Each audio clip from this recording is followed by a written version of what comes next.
fill my head with you.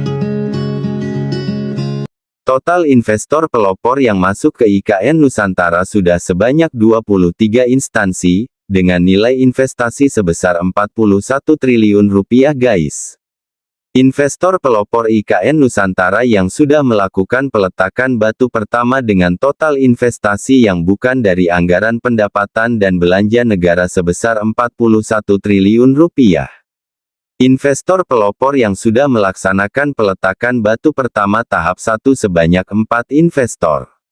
Yang pertama datang dari Konsorsium Nusantara untuk beragam proyek yang berisi Agung Sedayu Group, Adaro, Sinarmas, Pulau Intan, Salim Group, Astra, Mulia Group, Barito Pacific, Kawan Lama, serta Alfamart. Selain Konsorsium Nusantara, investor lainnya adalah Fasanta Inopark yang membangun hotel, rumah sakit Abdi Waluyo, dan training center PSSI untuk pelatihan sepak bola internasional FIFA.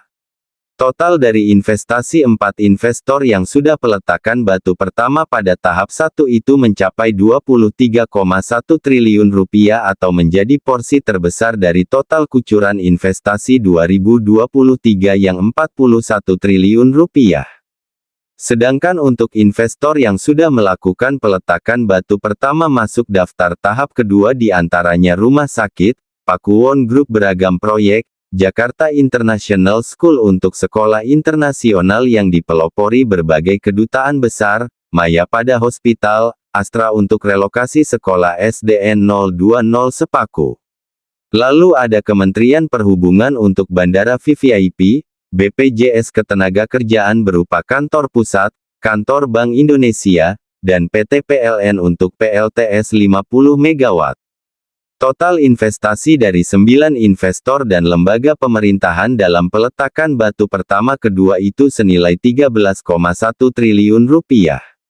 Sedangkan untuk daftar investor yang masuk ke peletakan batu pertama tahap 3 diantaranya Aqua untuk miniatur hutan tropis, Depakubuwono untuk beragam proyek, PT WBL dan BSB, serta BSH juga beragam proyek, Bluebird untuk kantor dan layanan transportasi, Polri untuk kantor pusat, TNI AD untuk komando distrik militer, Kementerian Kesehatan Rumah Sakit, serta Kementerian Lingkungan Hidup dan Kehutanan serta Kementerian Pekerjaan Umum dan Perumahan Rakyat untuk penghijauan dan rehabilitasi.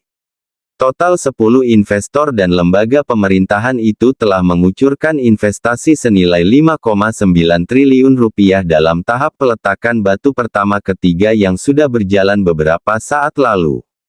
Jadi ini nyata guys, investor benar-benar masuk. Kalau tidak masuk tentu mereka tidak akan membangun IKN Nusantara. Lalu bagaimana dengan investor dari luar negeri? Sementara untuk investor dari luar negeri mereka sudah mulai melaksanakan proses investasinya di IKN Nusantara. Namun, karena mereka harus melalui seleksi ketat supaya bisa masuk, maka proses kucuran dananya belum terjadi guys. Memang ada mekanisme seleksi. Mereka harus dievaluasi, feasibility study atau studi kelayakannya. Kemudian nanti akan dilakukan tender untuk kemudian nanti ditetapkan mana yang memang terbaik. Dan baru kemudian nanti akan ada perjanjian dan mulai membangun. Adapun sejumlah investor dari luar negeri yang sudah memasuki tahap studi kelayakan atau feasibility study diantaranya investor yang berminat membangun hunian para aparatur sipil negara maupun aparat keamanan dan pertahanan. Yang paling maju ialah investor dari Tiongkok, yakni Citich Construction yang ingin membangun 60 tower hunian Kementerian Pertahanan dan Keamanan.